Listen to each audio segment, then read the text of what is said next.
Hey fish friends, Zenzo with Tazawa Tanks, and I'm down here in front of the Japanese tea gardens at Golden Gate Park.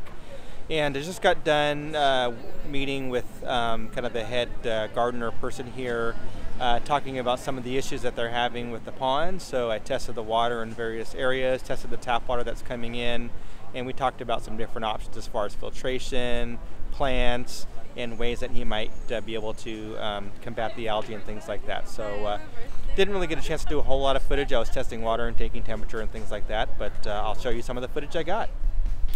So I thought I'd start here. This is a water basin that's kind of at the beginning of the system, and it's fed by tap water from the city, and then it runs through a stream and starts filling the ponds.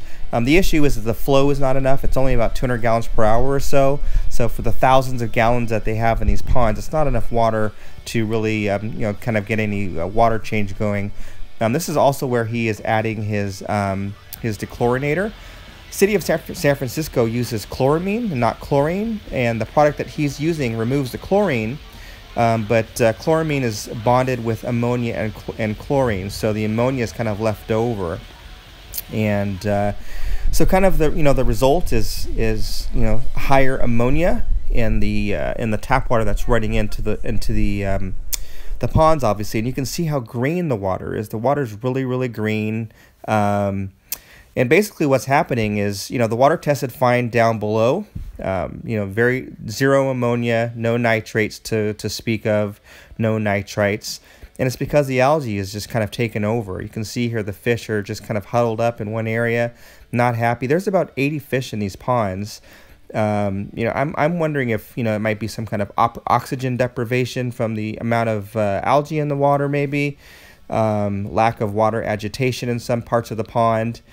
But one of the things we discussed is adding some more boxes in the ponds so that he can have some plants that are planted in the boxes so that they can draw the nutrients from the water column to kind of fight the algae, because it's kind of a struggle between the algae and the plants, and the algae's winning. Another issue, and you can see some there on a rock there, and I'll show you some here in a little bit, is the coins. There's just tons and tons of coins. They collect the coins every couple of weeks or so, but it's just so many coins that the public are throwing in there. So we talked about putting up some signs and maybe like a little wishing well or something at the entrance to try to keep people from throwing coins in the water and having them throw them somewhere else. So here you can see in this pond the koi are a little bit happier than the other pond, but still a bunch of coins. It really detracts from the pristine look of the gardens, and of course it's not great for the fish and for the plants. So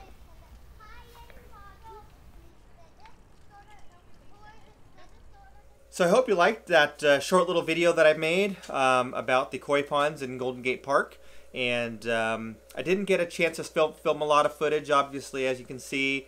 I was busy testing water and talking to the gentleman there about the kind of the koi keeping and some tricks that he might employ to increase the water quality there and things like that. So really focused on kind of the task at hand. So filming was kind of secondary, but I did, when I was done meeting with him, ran around with the camera and was able to take a few little shots and things like that. So anyway, since it's such a short video, and I know some of you have asked for shorter videos, but I thought I'd just kind of give a quick little update on Oscar and kind of tell you how he's doing, since I promised to always do updates. The last video that I loaded, I didn't film him. I just gave kind of just a sentence update on how he was doing, and he was doing fine at that time. So I'll give you a little update on Oscar, and otherwise just kind of hanging out down here in a fish room. I ended up catching some fry that I didn't expect to see out of this 40 breeder here. So I've got some Alanacara fry going, and those I'm assuming that the parents were both F1 Borlei. And then I do have a female holding down here as well, but that's a female OB peacock. So anyway, I'll go ahead and show you Oscar real quick and kind of take you through how he's doing. Here is Oscar, and you can see that he is doing better. Let me see if I can zoom in here on the wound. I did notice, and you can see, if you see the white edges around the wound, you can see where the wound is shrinking, and it's also getting shallower. So if you recall, if you go back to the other video and watch the other video, you might remember how raw and how deep that wound area was. So although it's not healed yet, you can see that it's definitely healing. He's doing a lot better, and even this wound here on the right flank, you can see is pretty much all healed and just kind of needs to fill in. A little bit of scar tissue going on there.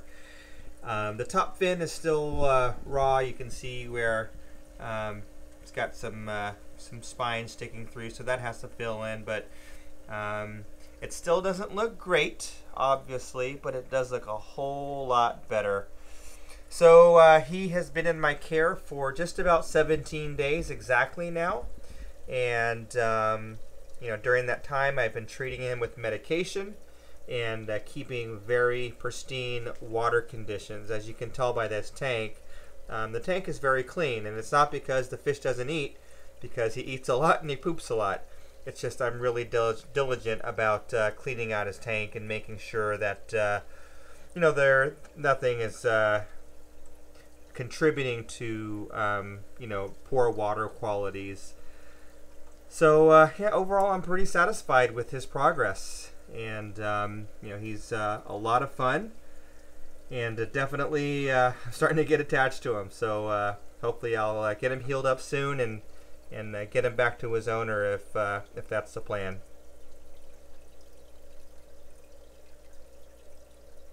So that's all I had for today, just a kind of a short little video to show a few clips of the koi pond, and then of course a little bonus footage of good old Oscar there. So as always, thanks for watching. If you haven't subscribed to my channel, please do.